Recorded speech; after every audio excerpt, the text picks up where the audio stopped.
Alabama's WVUA News at 10. And good evening, everyone. I'm John Huddleston. Thank you so much for joining us tonight. Today marks the 10-month anniversary of the April 27th tornado. And while rebuilding efforts continue throughout the city's hardest hit areas, some houses and shops are now nothing more than grass and pavement. As WVUA's Travis Leader tells us, there are signs of hope, but some say residents need to exercise patience down that long road to recovery. The city itself is still struggling with insurance issues, and so you have dozens, if not hundreds, of property owners still working with their insurance carriers to get an equitable solution. But insurance is just one of the hurdles most businesses are trying to jump just to open their doors 10 months after the April 27th tornado. Boulevard Salon owner Tommy Metrock is set to open her business at the start of March. She says these last 10 months were difficult for not just her, but also many other business owners in the area. There were a lot of us going through it, and a lot of us on 15th Street in McFarland in particular who came together and helped each other figure it all out. Metrock is hopeful to see her fellow business colleagues accomplish the same feat. We want to see Patent Realty back. We want to see Krispy Kreme. We want to see new businesses if they can join in and become the new landscape of McFarland Boulevard. Some businesses are coming back 10 months after the April 27th tornado, but there are still signs that Tuscaloosa has a long way to go. Cedar Crest, which stands right behind me, has still yet to see any development. Another place is on the other side of McFarland Boulevard where Wood Square once stood. Mayor Maddox says it may be a long time before we see any progress in these areas. We lost 12.5% of our city. It took decades to build that much of our city. It's going to take a while for us to build it back.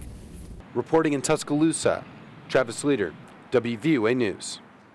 And Metrock says one key to rebuilding is overcoming personal obstacles and to not dwell on the past. Meanwhile, one Tuscaloosa businessman is doing his part to rebuild Tuscaloosa. Kirk Miller has partnered with Pritchett Moore to build 10 new homes in the Fernwood neighborhood. Construction on 3 of the houses began today, and within the next 2 weeks, construction will begin on the remaining 7. It is the first multi-family project started in the tornado recovery zone.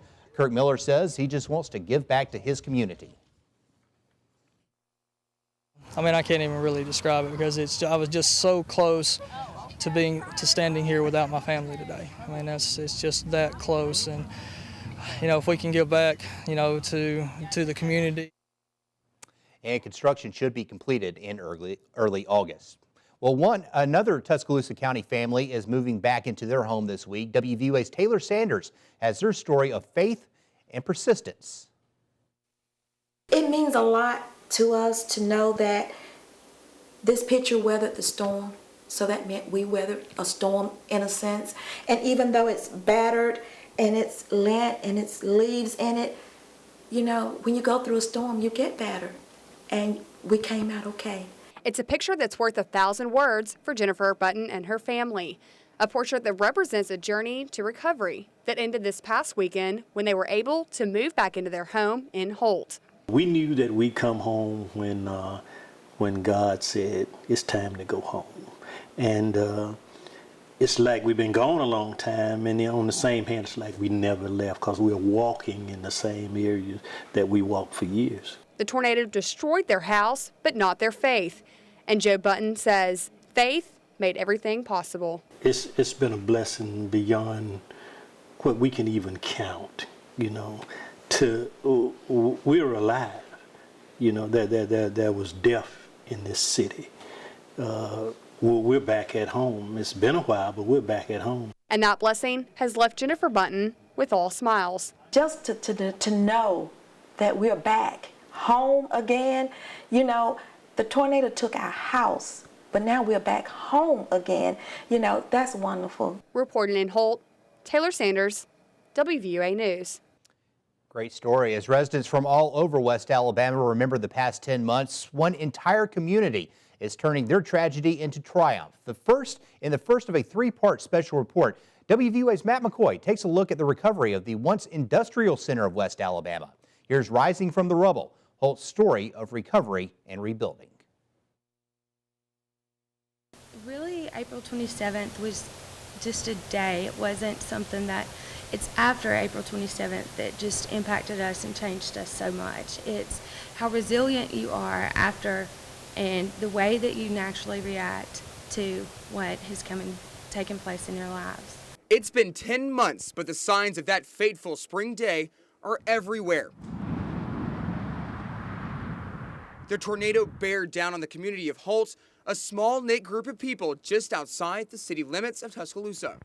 There were approximately 200 homes lost in this area. 114 mobile homes were involved in that, and it was a devastating time. A lot of people were displaced, many people injured, and we did have some fatalities in our neighborhood. It was a devastating day.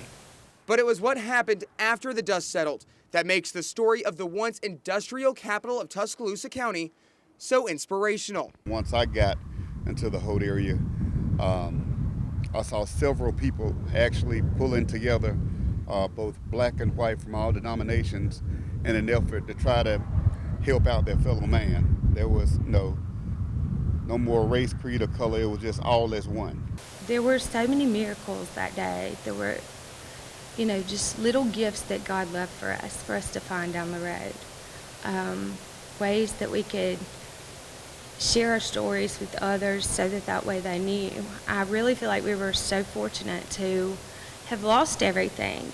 Even the weeks after the tornado, when you think people were going to get back to their own lives, there were still volunteers pouring in.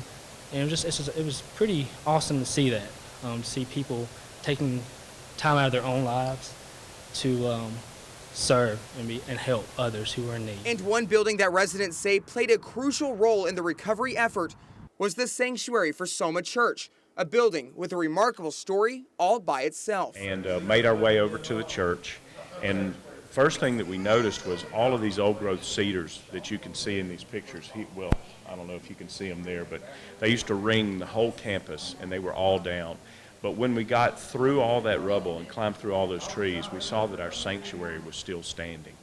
And that was a very humbling thing to see amidst all the devastation that had happened here. At first you're relieved that the sanctuary is saved, but then you look around and look at what was not saved and what was devastated, and you obviously hurt and you're brokenhearted for those who have been affected, like the folks in our neighborhood have been affected. And now for a neighborhood destroyed in the matter of seconds, a rebuilding plan started to take shape, a plan that would take years to implement. And that was WVUA's Matt McCoy reporting. Tomorrow at 6, part 2 of our special report. In other news tonight, the jury in Alabama's gambling corruption trial will begin deliberations on Wednesday. Judge Myron Thompson said is scheduled today, calling for closing arguments to begin tomorrow and a wrap-up on Wednesday. However, before deliberations can begin, Thompson must rule on requests made by defense attorneys to dismiss 27 charges against the defendants. Prosecutors argue gambling interests promised campaign contributions in order to receive votes. Defense attorneys say there were no such agreements. In your home team education watch tonight, it's Adopt a School Week here in West Alabama.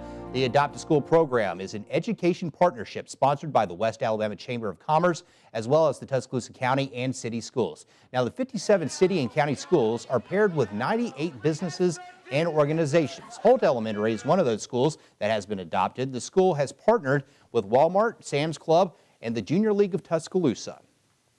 Meanwhile, Dr. Frank Costanzo ended his 25-year career with the Tuscaloosa County Board of Education tonight. At tonight's board meeting, Costanzo was honored by fellow educators and board members. He was given a plaque in honor of his hard work as superintendent over the past 8 years. He says he will miss the board, but has high hopes for the future of the school system. It is an honor, and it's a privilege to be in this position, and I'm very grateful for that. It was a milestone in my career, and just fortunate that I have the opportunity now to retire and to do a new chapter in my life, to spend more time with my family and my children and grandchildren. He did a great job for this school system. He is going to be tremendously missed. There's no telling how many weekends and hours he has dedicated to this school system. He's always been available. He's always been there to answer your question. He never dodges the issue. He faces them head on. And that's the kind of individual we want. And I hope we can find another individual like him to lead this school system to the next level. And Dr. Joe Butler is currently serving as the interim superintendent. Well, 2 more country and rock acts have announced that they're headed to Tuscaloosa. Country artist Luke Bryan is bringing his tailgating and tan lines tour to the amphitheater April 13th. His special guests are Craig Campbell and Frankie Ballard. Tickets will go on sale this Saturday at 10 a.m.